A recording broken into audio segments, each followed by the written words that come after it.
Hello and welcome to The Exchange. I'm your host, Antony Currie. Here with me today is Dan Barasch, one of the chief architects and advocates of the Lowline, which is a subterranean park he and his team proposed building on the site of a disused trolley terminal on Manhattan's Lower East Side. Dan, thanks for being here with us today. Thanks for having me. Tell me about this project. Obviously, the Lowline is a direct nod to the High Line, which is now one of the most successful, if not one of the most successful parks in New York City at the moment. Yours is obviously underground. It's somewhat unique in this, that you try and propose a park that is going to be completely underground. What's driving this? What we're trying to do is to build the world's first underground park. And it's certainly very different from the High Line. It's something that people haven't seen before. Part of it is just the magical discovery of finding spaces in our city that are forgotten and finding creative reuses for those kinds of spaces. And in that respect, we are similar to the High Line in a sense of finding a space, using a space that otherwise could simply be torn down or ripped apart. And it's a former transit space, just like the High Line. That's right. So the location in which we would like to build a park is a former trolley terminal. And it was built in 1908 for the new Williamsburg Bridge. Right. And it was part of the trolley car era. So since it's been abandoned in 1948, it has really been sort of left alone. It hasn't been touched at all. And so it really represents an opportunity to sort of save this space and do something really interesting with it. So the space, as I recall from reading, is 1.5 acres, is that right? It's actually about an acre in size. Right. So another way to think about it is it's about the same size of the lawn of Bryant Park. Right. And just to make sure we know exactly where it is, it's basically you come over the Williamsburg Bridge from Brooklyn, and just you come down to Landside, just as you're coming off, it starts there and goes forward for a few hundred yards. That's right. It's just below Delancey Street, right where Manhattan meets the Williamsburg Bridge.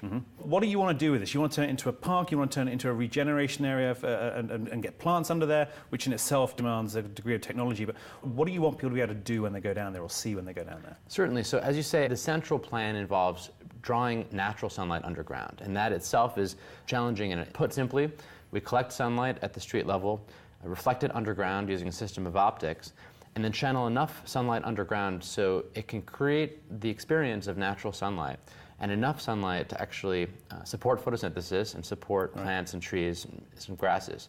People say, well, why would you ever want to go underground? It's because people haven't seen this kind of design and this kind of technology in action. Then it becomes something that can be used as a flexible cultural gathering space. Right. And thinking about opportunities that are either programmed, like activities for youth, as well as musical performances, art exhibits. I mean, we're not getting into this because we are inspired to build an underground mall. We're actually inspired to think about how we can contribute to the lack of public space in this city and really build something that the community can use and will be a magnet in the same way the High Line and other popular spaces are. Around Delancey Street, you're right. I mean, it's a pretty busy area. Not much around there. I mean, there's a few basketball courts and one or two other things, but you do have the East River Park pretty close by.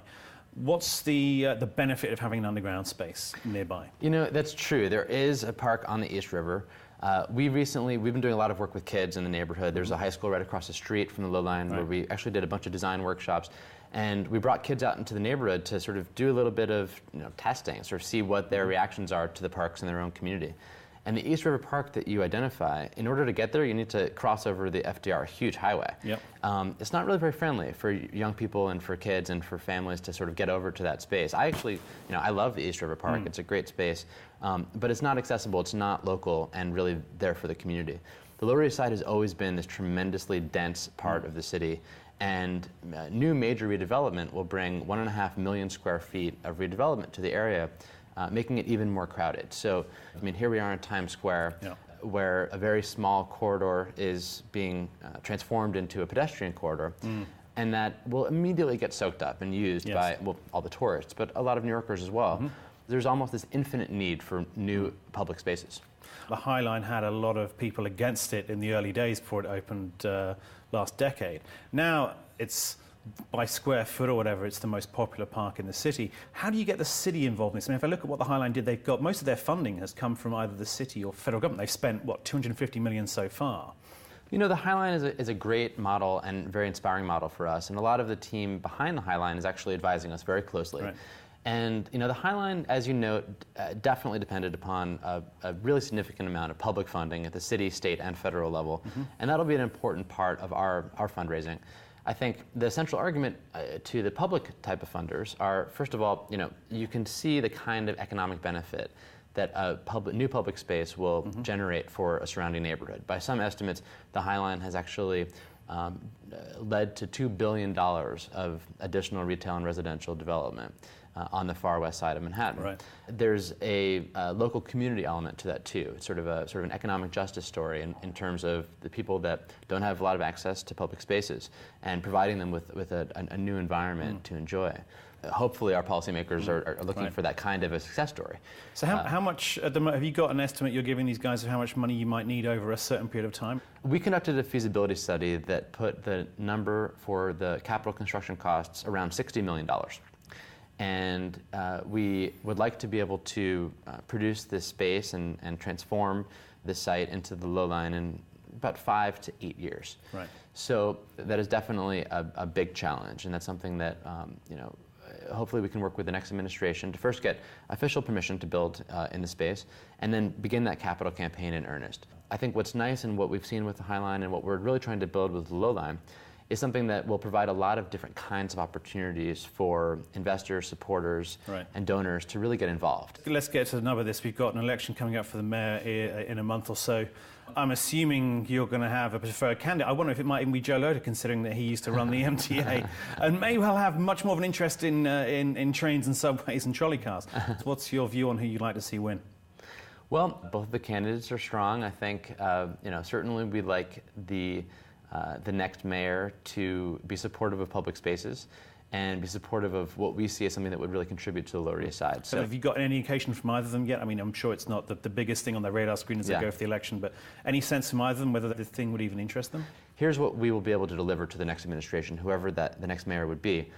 We have every single elected official on the record supporting us, from our city council members all the way up to Senators Schumer and Gillibrand, have been tremendous supporters. Okay, that's some pretty good support. It's very strong support. We have our community board. We have our local business community providing really tangible, concrete ways of support. I think that what's nice about this project for the next administration is that we have built something that has real grassroots support and will be fundable. I mean, it will have the kind of support that will be able to come to the city and say, we're not asking for the city to pay for the entire thing at all. We're really making a commitment to build a public-private partnership. Okay, well, Dan, thanks very much. It's been great to have you on the show. Thanks very much for having me. And that's it from us. I'm Antony Currie, and we'll see you again for another episode of The Exchange.